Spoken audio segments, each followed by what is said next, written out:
taking the time to join us here for the Scaleup stage at Wolf Summit and sharing some of your insights. I'll be watching Infobip very closely. Super interesting company. And I wish you all the best of luck. Thank you so much. Thank you, Robin, very much. And thank you for reaching out. It was my pleasure.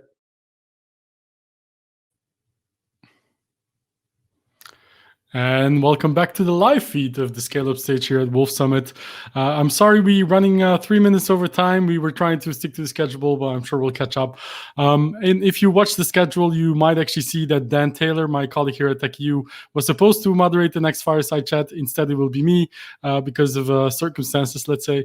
But I'm very pleased to welcome Filippo Galignani. He's the CMO of a edtech company out of Kiev called Preply. Filippo, thank you so much for joining.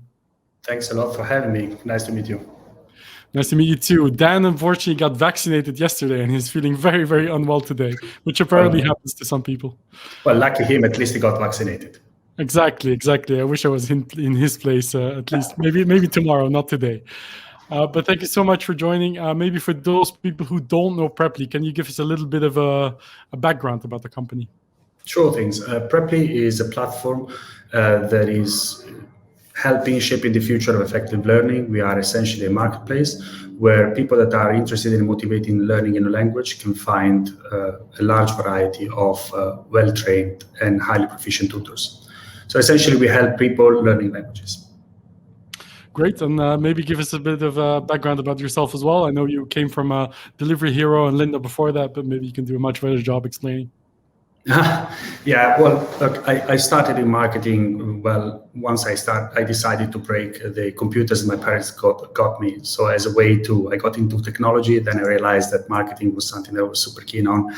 And after an initial stint in Italy, I went up and worked in London, where I ended up, first of all, in a market research agency. Then I ended up in education technology with lynda.com. And lynda.com has got acquired by LinkedIn. So I had also the opportunity to work a little bit at LinkedIn in the initial part of the integration of what now is called LinkedIn Learning. Then Delivery Hero was a fantastic experience for over 4.5 years. The world of food delivery was incredibly exploding at that point in time. And now moving on to another fast-growing opportunity such as Preply. Yeah, and what attracted you to Preply specifically? EdTech was definitely a space where I found a significant level of purpose, and I enjoyed the challenge. Helping people learning has always been also something very core to me. I'm actually the byproduct of learning a language. I always had a strong desire to learn a language as a way to explore beyond the little town that I was born. So that was the mean for me to create economic opportunity for my own future. And then it became almost like kind of a full circle more than 10 years afterwards as an opportunity for me to work on a mandate that helped me create a better, succeed for myself in life, for what I can consider success, like being able to succeed. Yeah, that's a great summary. You're not the only one who was attracted to Preply. In fact, just a few weeks ago, the company announced that it received $35 million in fresh funding, which was a number that was higher than all the previous financing rounds. To the degree that you can you give us an update on what Preply's been up to until this point and what the money will be used for in the future? Sure. So definitely, we had the participation of several investors in this round. Leading investor were Owl and Fulling partners, where many other partners also joined, and fantastic angels. In the past years, we have been growing Preply significantly. We started only in 2020 to increase our marketing investments. We have seen fantastic opportunities, and we also made significant inroads in what we called our curriculum, which is essentially the foundational piece from a product perspective that actually helps people learning in a more effective way. The funding will be used mainly across 4 different streams. First of all, we want to double down in marketing. We see a significant opportunity within the market, and we want to actually take a piece of that market share.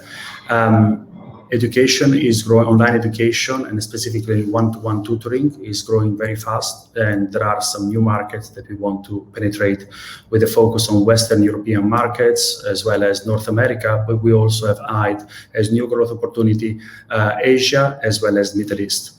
We want to focus on our existing product offering. We want to improve our matching algorithm so we can ensure that tutors and learners are matched in the best possible way. But we also want to provide a comprehensive suite of learning products to the learners as well as to the tutors. So ensure that we reduce the time that it takes the tutor to prepare for the lessons, to book and schedule effectively everything, and ensure a continuum, because the learning doesn't just happen in the moment of the one-to-one session. It happens constantly. Learning is a mindset that needs to progress even outside of the lesson. We definitely want to double down in B2B. More and more organizations, they are keen on utilizing platforms similar to Preply to train their workforce. And we also want to grow our team.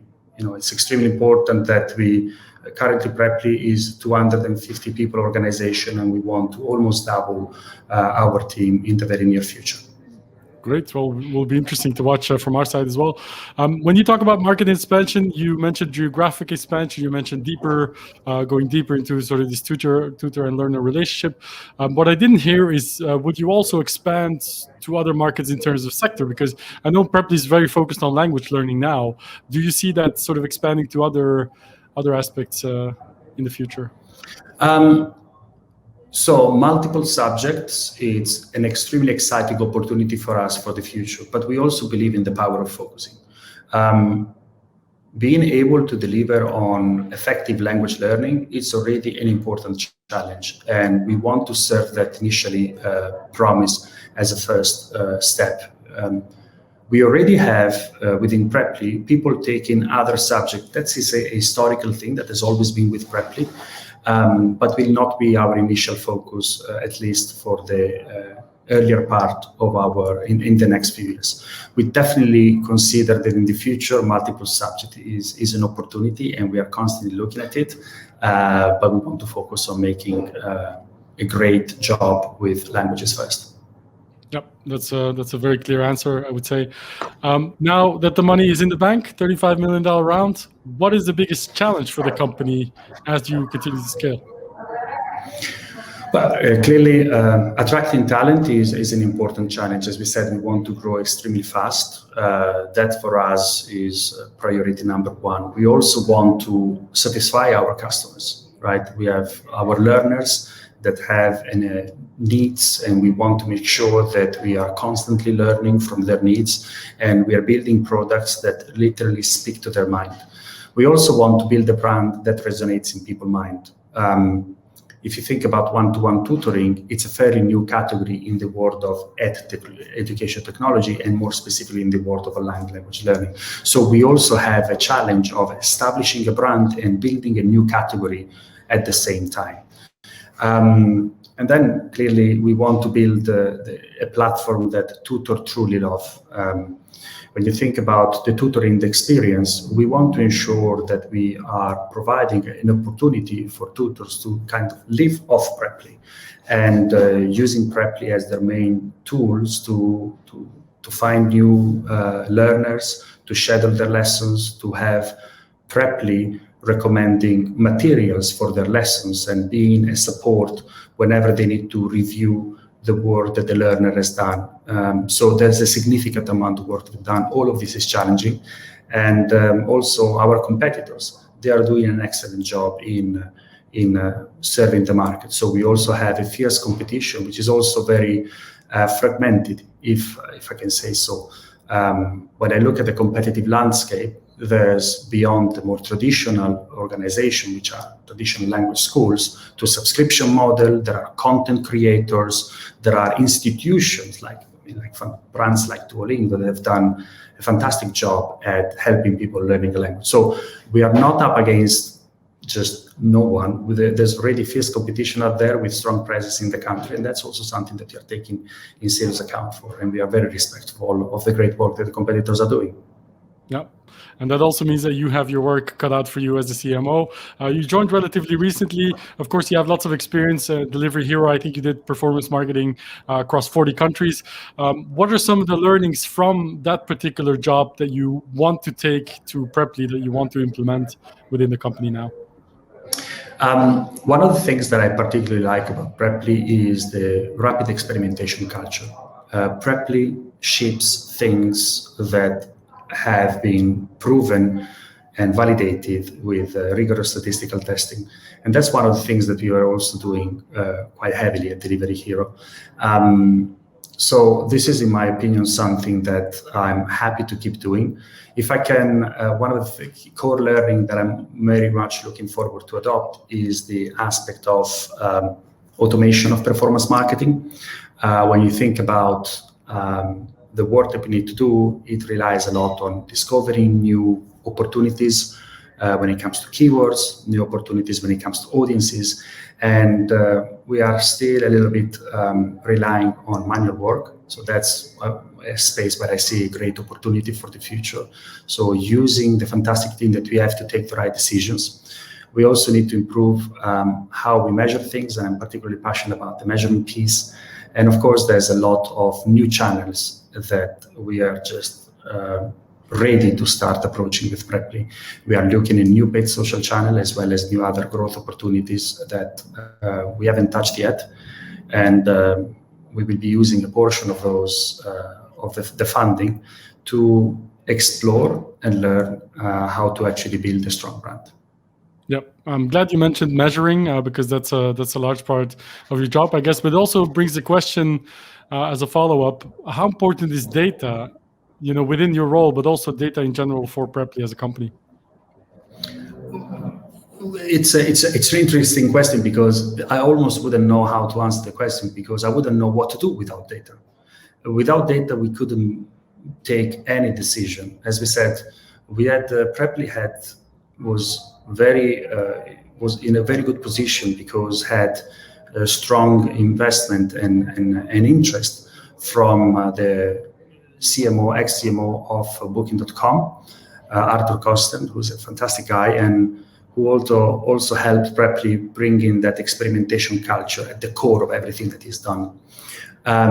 So data is at the core of our day-to-day.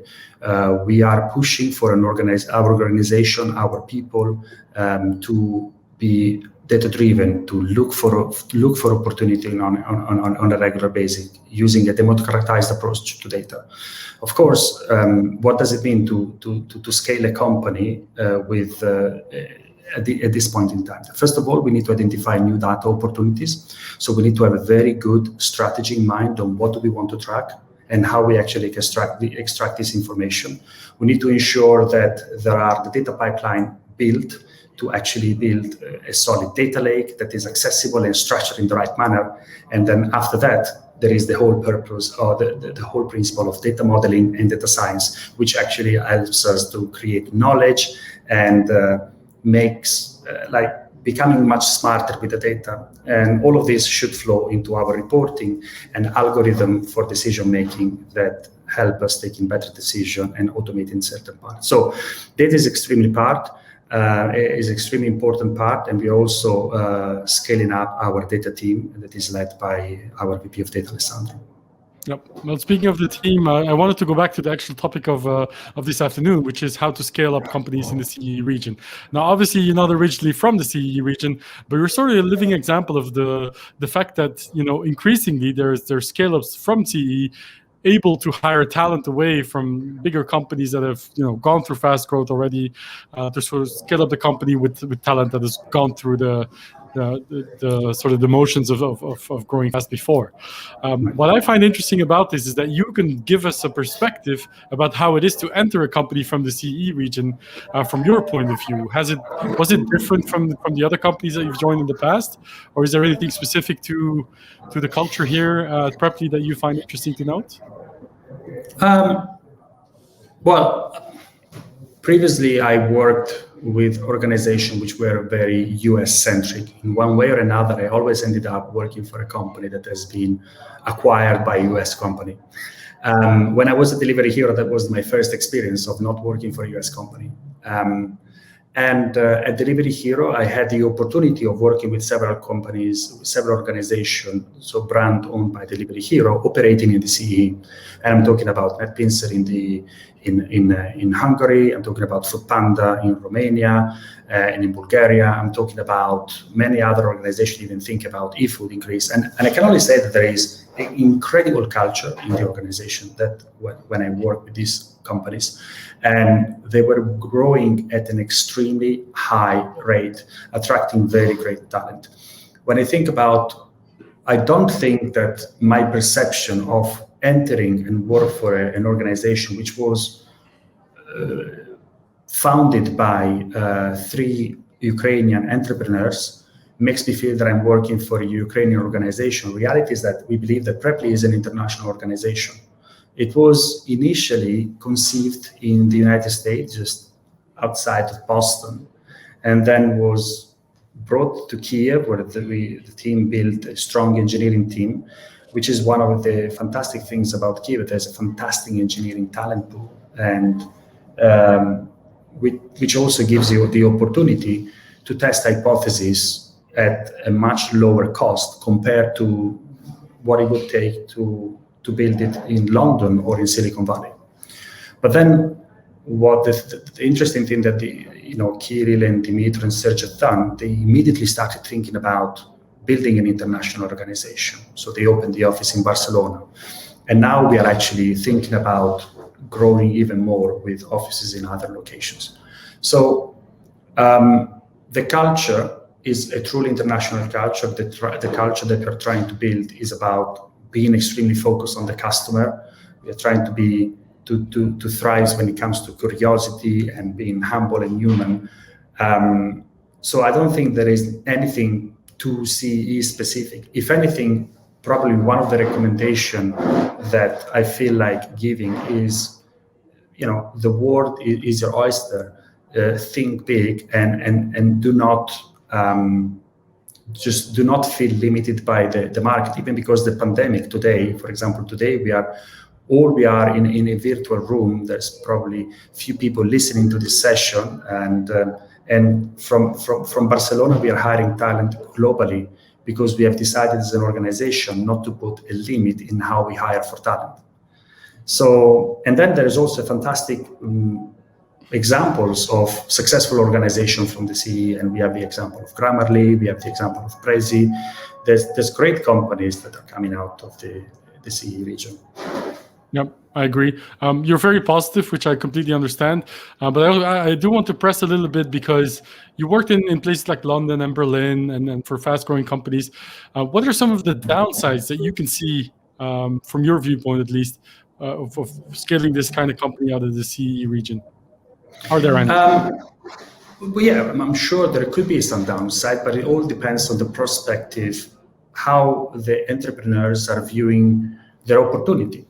If I think the pandemic has opened up our eyes to remote work and almost borderless work. Specifically during a pandemic, Preply has been able to raise funds from well-established VCs in the East and in the West Coast.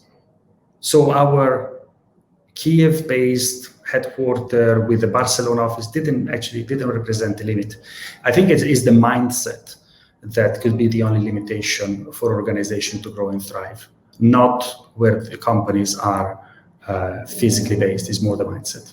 Yeah, mindset has come up quite a lot in previous sessions as well. So that's definitely something to take into account. Filippo, I can't thank you enough for sharing with us your insights on Preply and your views sort of from the outside on the CEE. Really appreciate your time, and I wish you the best of luck at the company. Thanks a lot for having me, and wish you a fantastic day to everyone.